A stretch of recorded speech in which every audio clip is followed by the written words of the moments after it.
ಯಾವುದೇ ಗೊಂದಲಗಳಿಲ್ಲ. ಏನೇ ಗೊಂದಲಗಳಿದ್ದರೂ ಕೂಡ ಹೈಕಮಾಂಡ್, ಮುಖ್ಯಮಂತ್ರಿಗಳು, ಮಾಜಿ ಮುಖ್ಯಮಂತ್ರಿಗಳು, ಎಲ್ಲರೂ ಪಕ್ಷ ಅಧ್ಯಕ್ಷರು ಅದೆಲ್ಲವೂ ನಿಭಾಯಿಸುವಂತ ಶಕ್ತಿ ಇದೆ.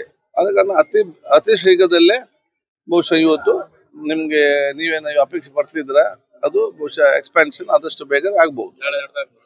ಯಾವುದು ಅದೀಗ ನಾನು ನಿಮ್ಮ ಹತ್ರ ಕೇಳ್ಬೇಕಷ್ಟೇ.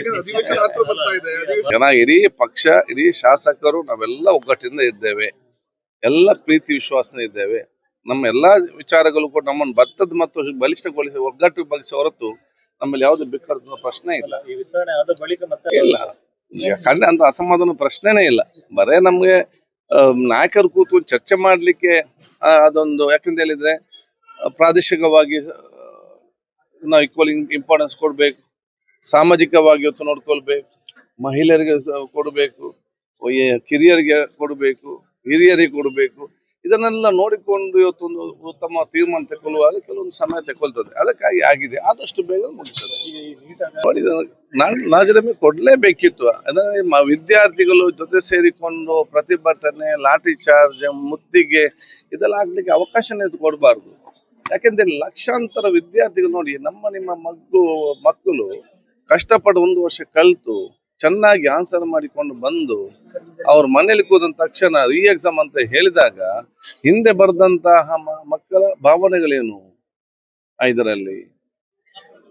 ಈಗ ನೆಕ್ಸ್ಟ್ ರಿಸಲ್ಟ್ ಬಂದಂತ ಸಂದರ್ಭದಲ್ಲಿ ಚೆನ್ನಾಗಿ ಬರೆದಿದ್ದು ಚೆನ್ನಾಗಿ ಆಗದೆ ಅವನ ಮಾನಸಿಕವಾದ ಪರಿಸ್ಥಿತಿ ಏನು, ಅದು ಯಾರಿಗೆ ಆಗಿರಲಿ ಈ ಪರಿಸ್ಥಿತಿಯನ್ನು ಯಾಕೆ ತರಬೇಕು?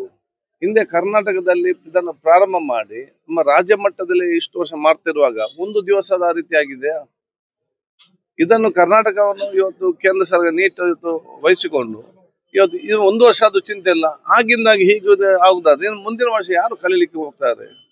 ಆಗ ಇದು ನೈತಿಕ ಜವಾಬ್ದಾರಿ ಪ್ರಧಾನಮಂತ್ರಿಯ ಮತ್ತು ಶಿಕ್ಷಣ ಮನೋಜ್ ಮಂತ್ರಿ ಆದ ಕೇಂದ್ರದ ನೈತಿಕ ಜವಾಬ್ದಾರಿ. ಬಹುಶಃ ರಾಜೀನಾಮೆ ಕೊಟ್ಟು ಏನ್ ತಪ್ಪಾಗಿದೆ ಅದರ ನೈತಿಕವಾದ ಜವಾಬ್ದಾರಿ ವಹಿಸಿಕೊಂಡು ಕನಿಷ್ಠ ವಿದ್ಯಾರ್ಥಿ ಸಮುದಾಯ ಮತ್ತು ಹೆತ್ತವರ ಅವರಿಗೆ ಪರವಾಗಿ ಇನ್ನು ಮುಂದಕ್ಕೆ ಈ ರೀತಿ ಯಾರು ಬಂದ್ರು ಮಾಡಬಾರದು. ಯಾವ ಮಂತ್ರಿಗಳು ಕೂಡ ವಹಿಸಿದರೆ ಅದನ್ನು ಬಹಳ ಜಾಗೃತಿಯಿಂದ ಅದನ್ನು ನೋಡಿಕೊಳ್ಳುವಂತ ಜವಾಬ್ದಾರಿ ಇದೆ ಎಂಬ ಕೂಡ ಸಂದೇಶ ಅದು ಕೇಂದ್ರದ ಶಿಕ್ಷಣ ಮತ್ತು ನಮ್ಮ ಮಾನವ ಸಚಿವರ ಒಂದು ಜವಾಬ್ದಾರಿ ಇತ್ತು. ಅದಕ್ಕೆ ಅಲ್ಲಿ ಬೇಡಿಕೆ ಕೂಡ ಇದೇ ಬರಬಾರ್ದಿತ್ತು. ಆದ್ರೆ ಏನ್ ಇವತ್ತು ಅಲ್ಲಿ ಆಗ್ತಾ ಇದೆ ಬಹುಶಃ ಅತ್ಯಂತ ನೋವಿನ ವಿಚಾರ, ಅತ್ಯಂತ ಖೇದಕರ ವಿಚಾರ. ಇದನ್ನು ಆದಷ್ಟು ಬೇಗನೆ ಪ್ರಧಾನಮಂತ್ರಿಗಳು ಮುಂದಿನ ಬಗೆಹರಿಸಬೇಕು. ಏನು ರಾಜೀನಾಮೆ ಬೇಡಿಕೆ ಈ ಎಲ್ಲಾ ನಮ್ಮ ಕರ್ನಾಟಕ ರಾಜ್ಯ ಮತ್ತು ದೇಶದ ಎಲ್ಲ ಯುವಜನ ಮತ್ತು ವಿದ್ಯಾರ್ಥಿಗಳ ಹೆತ್ತರ ಪರವಾಗಿ ಇವತ್ತು ಕೇಳ್ತಾ ಇದ್ದಾರ. ಬಹುಶಃ ನೈತಿಕ ಜವಾಬ್ದಾರಿ ರಾಜೀನಾಮೆ ಕೊಡ್ಬೇಕು ಹೇಳಿಕ್ಕೆ ಬಯಸ್ತೇನೆ. ಅವತ್ತು ಪಂಜಾಬಿನಲ್ಲಿ ರೈತರು ಕೂತ್ಕೊಂಡಾಗ ಅವ್ರು ಯಾರ ಅಂತ ಹೇಳಿದ್ರು, ಇನ್ನೊಬ್ಬರು ಕೂತ್ಕೊಂಡ ಇನ್ನೋ ಉದ್ದೇಶ ಅಂತ ಹೇಳ್ತಾರೆ. ಈಗ ಪ್ರಶ್ನೆಯಲ್ಲಿ ಪ್ರಶ್ನೆ ಪತ್ರಿಕೆ ಸೋರಿಕೆ ಆಗಿದೆ ಇಲ್ವಾ? ಅವ್ರು ಯಾರು ಬೇಕಾದ್ರೆ ಆಗಲಿ, ಅದ ಪ್ರಶ್ನೆಯಲ್ಲಿ ಯಾರು ಕೂತ್ಕೊಂಡಿದ್ದಾರೆ ಅಂತ ಹೇಳಿ, ಯಾರು ಹೊರಗಿನ ಯಾರು ಬೇಕಾದ್ರೆ ಇದು ಇಟ್ಸ್ ಪಬ್ಲಿಕ್ ಇಶ್ಯೂ. ಇದರಲ್ಲಿ ಅಲ್ಲಿ ಇವತ್ತು ಪ್ರಶ್ನೆ ಏನಿದೆ, ನೀಟ್ನ ಪ್ರಶ್ನೆ ಪತ್ರಿಕೆ ಸೋರಿಕೆಯಾಗಿ ಲಕ್ಷಾಂತರ ವಿದ್ಯಾರ್ಥಿ ಮತ್ತು ವಿದ್ಯಾರ್ಥಿನಿಗೆ ಮತ್ತು ಇವತ್ತು ನಮ್ಮ ಪೋಷಕ ವರ್ಗದವರಿಗೆ, ತಂದೆ ತಾಯಂದರಿಗೆ ಅನ್ಯಾಯ ಮತ್ತು ಮೋಸ ಆಗಿದೆ ಇಲ್ವಾ? ಇಷ್ಟೇ ಇರುವಂತದ್ದು. ಆಗಿದ್ರೆ ಅದರ ಜವಾಬ್ದಾರಿ ಯಾರು ವಹಿಸ್ಕೊಳ್ಬೇಕು? ಇನ್ ಯಾರು ಮಾಡಿದಾರೆ ನಮ್ಗೆ ಅಂತ ಇಲ್ಲಿ ಅದು ಮತ್ತೆ ನೋಡ್ಬಹುದು. ಅವ್ರ ಬೇಡಿಕೆ ನ್ಯಾಯಯುತವಾದ ಬೇಡಿಕೆ ಅಲ್ವಾ? ನ್ಯಾಯಯುತವಾದ ಬೇಡಿಕೆ ಯಾರು ಅದನ್ನು ಮಾಡಿದ್ರು ಕೂಡ ಅದನ್ನು ಬೆಂಬಲಿಸಬೇಕು.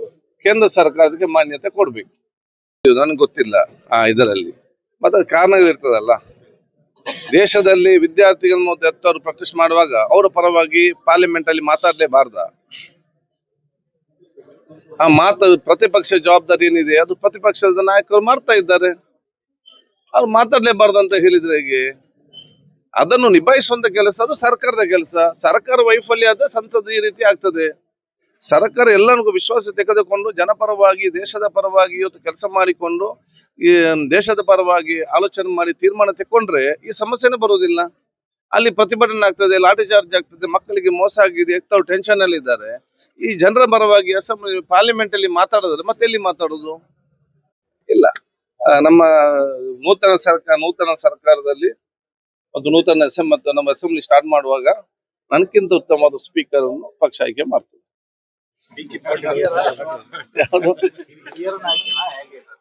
ಅಲ್ಲ, ಅದು ಪಕ್ಷ ತೀರ್ಮಾನ ಮಾಡ್ತದೆ. ಅದು ಯಾರು ಬಂದ್ರು ಕೂಡ ನನಗಿಂತ ಉತ್ತಮವಾಗಿ ಸದನವನ್ನು ನಿಭಾಯಿಸ್ತಾರೆ. ಸಚಿವ ಸಂಪುಟದ ಜೊತೆಯಲ್ಲಿ ಆಗ್ಲೇಬೇಕಲ್ಲ ಸದನವನ್ನು. ನಾವು ಈಗ ಮುಖ್ಯಮಂತ್ರಿ ಈಗಾಗಲೇ ಆಗಸ್ಟ್ 6 ತಾರೀಕಿನಿಂದ ಅಧಿವೇಶನ ಅಂತ ಹೇಳಿದ್ದಾರೆ. ಸೊ ಅದರ ಮುಂಚೆ ಸ್ಪೀಕರ್ ಆಗ್ಲೇ ಸ್ಥಾನಕ್ಕೆ ಹೊಸ ಬರಲೇಬೇಕು. Thank you. ನ್ಯೂಸ್ ಫಸ್ಟ್ ನಿರ್ಭೀತಿಯಿಂದ ನಿಮ್ಮ ಪರವಾಗಿ.